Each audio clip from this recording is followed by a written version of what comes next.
السلام علیکم ورحمۃ اللہ وبرکاتہ۔ ناظرین کیسے ہیں آپ؟ امید ہے کہ آپ خوش ہوں گے۔ اللہ تعالیٰ آپ کو ڈھیروں ساری خوشیاں عطا فرمائے اور اللہ پاک آپ کو صحت و تندرستی عطا فرمائے۔ ناظرین، آن لائن طبی کورس کے سلسلے میں ہم نے سلسلہ شروع کیا ہے دل اور اس کے امراض کے بارے میں۔ تو دل کے امراض کے اندر ہم نے پچھلی ویڈیو کے اندر بیان کیا تھا کہ جو شریانیں بلاک ہو جاتی ہیں یا دل کے وال بند ہو جاتے ہیں یا کہیں پر بھی بلاکیج ہو جاتی ہے، تو اس حوالے سے ہم نے ایک ویڈیو بنائی تھی، اس پر ہم نے تفصیل سے بات بھی کی تھی اور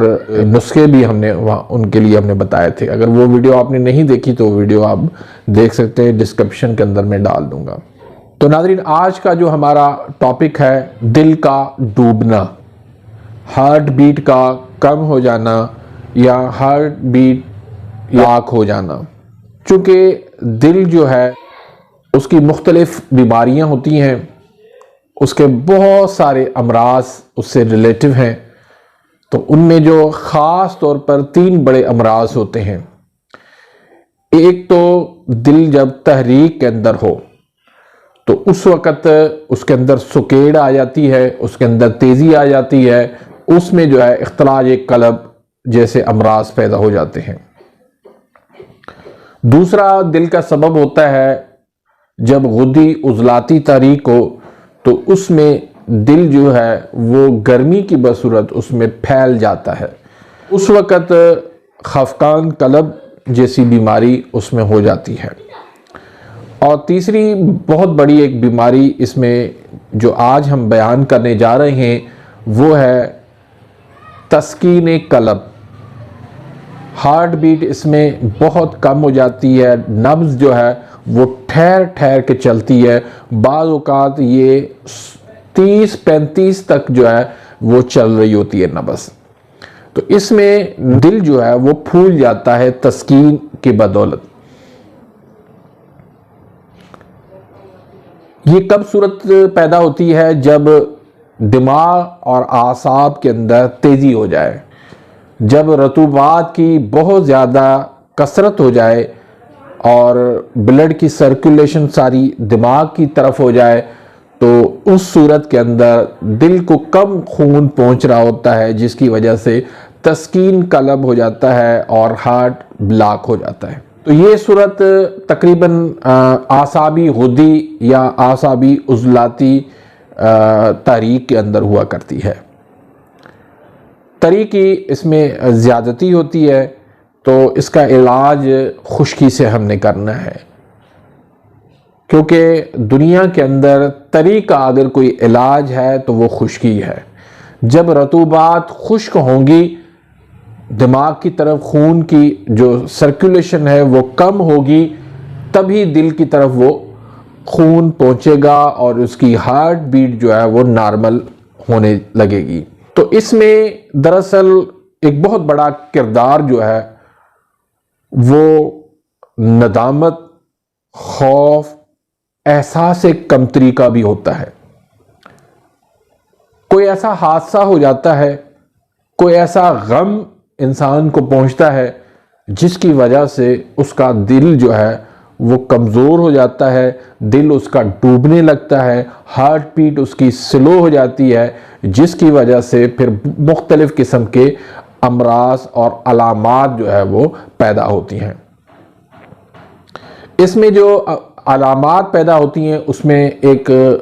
بہت بڑی علامت وہ یہ ہوتی ہے کہ ہارٹ بیٹ جو ہے وہ اس میں کم ہو جاتی ہے، نبض جو ہے وہ ٹھہر ٹھہر کے چل رہی ہوتی ہے، بعض صورتوں میں تو نبض بالکل نظر ہی نہیں آتی۔ اور اس میں چونکہ رطوبات کی زیادتی ہو جاتی ہے، دماغ اور اعصاب کے اندر تیزی ہو جاتی ہے، تو اس میں معدہ بھی جو ہے وہ کام کرنا چھوڑ دیتا ہے، معدہ بھی جو ہے وہ بالکل ٹھنڈا ہو جاتا ہے، معدہ بالکل سلو ہو جاتا ہے، جس کی وجہ سے کیا ہوتا ہے کہ معدے کے اندر کھانا پڑا پڑا رہتا ہے، وہاں پر وہ خمیر اور تعفن کی شکل اختیار کرتا ہے، پھر خمیر اور تعفن کے بعد وہاں پر جو ہے وہ بیکٹیریا جنم لیتا ہے، جس کی وجہ سے پھر وہاں پر ایچ پائلوری جیسے وائرس وہاں پر نظر آ جاتے ہیں۔ تو اس کو سمجھنے کے لیے جو ہے وہ بہت زیادہ مہارت چاہیے۔ بعض لوگ جو ہے نا جب دیکھتے ہیں کہ معدے کے اندر جلن ہو رہی ہے تو وہ سمجھتے ہیں کہ شاید مجھے گرمی ہو گئی ہے زیادہ، اس لیے وہاں پر جلن ہو رہی ہے، حالانکہ گرمی نام کی اس کے اندر کوئی چیز نہیں ہوتی، بالکل ٹھنڈا ہوا پڑتا ہے، اس کے اندر اس کو ٹھنڈے پسینے آ رہے ہوتے ہیں، اور ہارٹ بیٹ کی بھی کم ہوتی ہے، یہاں تک کہ بلڈ پریشر بھی بعض اوقات جو ہے وہ لو ہو جاتا ہے۔ تو اس صورت میں بھی وہ گرم چیزیں جو ہے وہ بند کر کے ٹھنڈی چیزیں استعمال کر رہا ہوتا ہے، جس سے اس کے مرض کے اندر وہ آہستہ آہستہ اضافہ ہوتا جاتا ہے۔ تو اس کو سمجھنے کی ضرورت ہے کہ معدہ جب بھی جلن کرتا ہے تو اس کے اندر حرارت کی کمی ہوتی ہے، تو آپ اس کو حرارت دیں گے تبھی جو ہے نا معدہ اپنا کام کرے گا۔ جیسے آپ چولہے کے اوپر ہانڈی رکھتے ہیں کھانا پکانے کے لیے، تو اگر اس کے نیچے آپ آگ جلائیں گے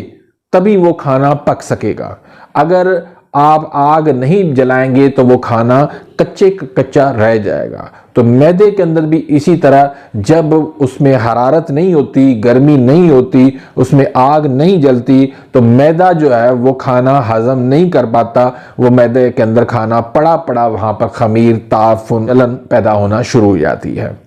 تو ایک تو یہ علامت ہوئی۔ دوسرا اس میں یہ ہوتا ہے کہ شوگر بھی بعض اوقات ہو جاتی ہے جب رطوبات کی بہت زیادہ کثرت ہو جائے، کیونکہ جب رطوبات زیادہ ہو جاتی ہیں، اس میں بلغم کی زیادتی ہوتی ہے، تو منہ میں جو ہے نا خشکی پیدا ہونا شروع ہو جاتی ہے، تو اس میں مریض کیا کرتا ہے کہ پانی زیادہ پیتا ہے۔ اب پانی اس کے اندر پہلے ہی زیادہ ہے تو مزید وہ پانی کی زیادہ پیتا ہے، تو پھر اس سے جو ہے مزید اس میں پانی کی مقدار زیادہ ہوتی ہے، پیشاب بار بار آتا ہے، زیادہ آتا ہے، تو اس سے پھر اس کو شوگر ہو جاتی ہے۔ اسی طرح پھر دماغ اور اعصاب کی طرف جب یہ خون کی زیادتی ہو جاتی ہے تو سر جو ہے وہ بھاری ہو جاتا ہے، سر گرم لانے لگتا ہے، سر پہ جو ہے نا وہ بوجھ پڑ جاتا ہے، سر جو ہے اس کا جلنے لگتا ہے، تو یہ بھی ایک علامت جو ہے وہ ہو جاتی ہے۔ اس کے علاوہ جو ہے وہ مردانہ کمزوریاں بھی ہو جاتی ہیں اس تحریک کے اندر، اس مرض کے بسبب، اور اس کے علاوہ زنانہ کمزوریاں بھی، جیسے لکوریا بھی ہو جاتا ہے، اور جو ہے پیریڈز کی جو ہے وہ بندش بھی اسی تحریک کے اندر ہو جاتی ہے۔ تو یہ تمام تر علامات جو ہے ان کا بنیادی سبب جو ہے وہ دل کی کمزوری ہے۔ اس میں دل کی کمزوری سے جو ہے وہ عضلات کے اندر بھی کمزوری آ جاتی ہے۔ اب عضلات کی کمزوری کس طرح محسوس ہوتی ہے کہ جیسے ہی صبح اٹھتا ہے انسان تب بھی اس کا جسم پورا درد کر رہا ہوتا ہے، اور جب بستر پہ آتا ہے تو اس وقت بھی جسم پورا درد کر رہا ہوتا ہے، یا ہم بستری کرتا ہے تو اس کے بعد بھی بہت زیادہ ویکنیس اس کو ہو جاتی ہے، تو جب تک وہ دباتا نہیں ہے جسم کو تب تک اس کو سکون نہیں ملتا۔ تو اس طرح کی، اور پھر اس میں موٹاپا بھی ہو جاتا ہے، اس طرح بہت سارے اس میں علامات ہوتی ہیں۔ ناظرین، اس کے لیے آپ نے کیا کرنا ہے کہ سب سے پہلے آپ نے ٹھنڈی جو چیزیں ہیں، تری والی جو چیزیں ہیں، آفابی جو چیزیں ہیں، وہ آپ نے بالکل بند کر دینی ہے۔ جس طرح مثلا دودھ ہے، اب بہت سارے مریض جو ہے نا اس پہ اعتراض کرتے ہیں دودھ پر کہ بھئی دودھ کیوں آپ بند کرواتے ہیں، دودھ کے اندر تو بہت زیادہ طاقت ہوتی ہے، دودھ جو ہے وہ بچوں کے لیے ہوتا ہے، آپ بڑے ہو گئے ہیں۔ میں یہ ان کو جواب دیتا ہوں، کیونکہ دیکھیں دودھ کا کام یہ ہوتا ہے کہ حرارت کو کم کرنا، جگر کو ٹھنڈا کرنا۔ اب پہلے ہی وہ جگر جو ہے نا وہ کمزور ہے، وہ ضعف کی حالت میں ہے، اور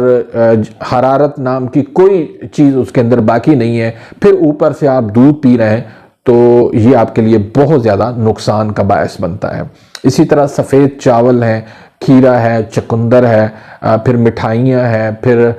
بیکری آئٹم ہیں، یہ ساری چیزیں جو ہے وہ اعصابی ہیں، تو یہ چیزیں آپ نے بند کر دینی ہے۔ اب چونکہ دل کی جو غذا ہے وہ ایسڈ ہے،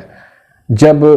ایسڈ کی مقدار آپ بڑھائیں گے تو آپ کا معدہ بھی ٹھیک سے کام کرے گا، آپ کا دل بھی جو ہے وہ ڈوبے گا نہیں، ہارٹ بیٹ آپ کی وہ زیادہ ہونا شروع ہو جائے گی، اور دل آپ کا مضبوط ہو جائے گا۔ اچھا، اس میں ایک اور چیز جو ہے نا وہ رہ گئی، تو وہ یہ ہوتا ہے کہ اس میں ڈپریشن بھی ہو جاتا ہے،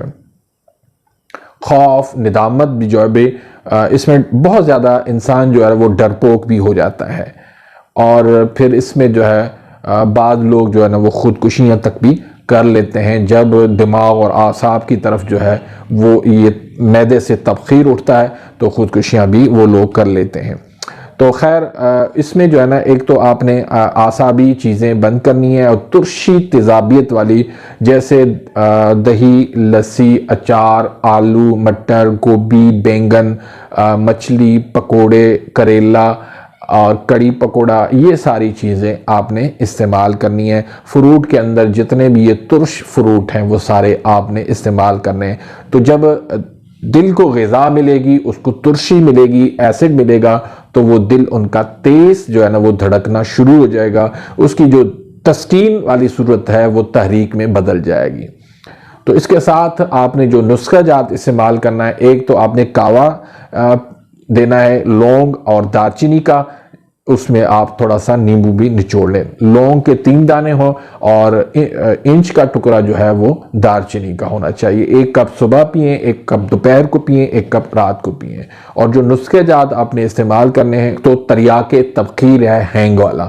بہت زبردست نسخہ ہے، بہت دل کو طاقت دیتا ہے، دماغ اور اعصاب سے جو پریشر ہوتا ہے اس کو فوراً جو ہے دل کی طرف منتقل کر دیتا ہے یہ نسخہ۔ اور جو تبخیر جو ہے معدے کی ہوتی ہے، دماغ کی طرف چڑھ رہی ہوتی ہے، تو اس کو بھی یہ نارمل لے کر آ جاتا ہے۔ تو اس کے علاوہ آپ نے حب صابر دینا ہے۔ حب صابر بھی بہت زبردست نسخہ ہے۔ یہ نسخہ جو ہے نا جسم سے رطوبات کو بالکل خارج کر دیتا ہے، یعنی پانی کو وہ کاربن کی صورت میں اس کو بدل دیتا ہے، پانی کو جسم سے نکالتا ہے، رطوبات کو جسم سے خارج کرتا ہے، بلغم کو جسم سے خارج کرتا ہے۔ تو بہت ایک شاندار نسخہ ہے۔ تیسرا جو نسخہ اگر آپ دینا چاہیں اس میں تو حب مکوی خاص کا آپ دے سکتے ہیں، ورنہ یہ 2 نسخے ہی ان تمام علامات کے لیے کافی ہیں۔ تو ناظرین، اگر آپ نے میرے اس چینل کو سبسکرائب نہیں کیا تو پلیز سبسکرائب کر دیجئے، بیل آئیکن گھنٹی کے نشان کو پریس کر دیجئے تاکہ میری ہر آنے والی لیٹسٹ ویڈیو کا نوٹیفیکیشن آپ تک پہنچ جائے اور آپ میری ویڈیو سے مستفید ہوتے رہیں۔ اسی طرح ویڈیو کو لائک کرنا مت بھولیے گا، لائک ضرور کیجیے گا، اگر پسند آتی ہے ویڈیو تو اس کو آگے آپ شیئر بھی ضرور کیجیے گا تاکہ دوسروں کا اس میں فائدہ ہو سکے۔ تو ناظرین، اسی کے ساتھ ہی میں اجازت چاہتا ہوں، ملتے ہیں انشاءاللہ نیکسٹ ویڈیو میں، تب تک کے لیے اجازت، اللہ حافظ۔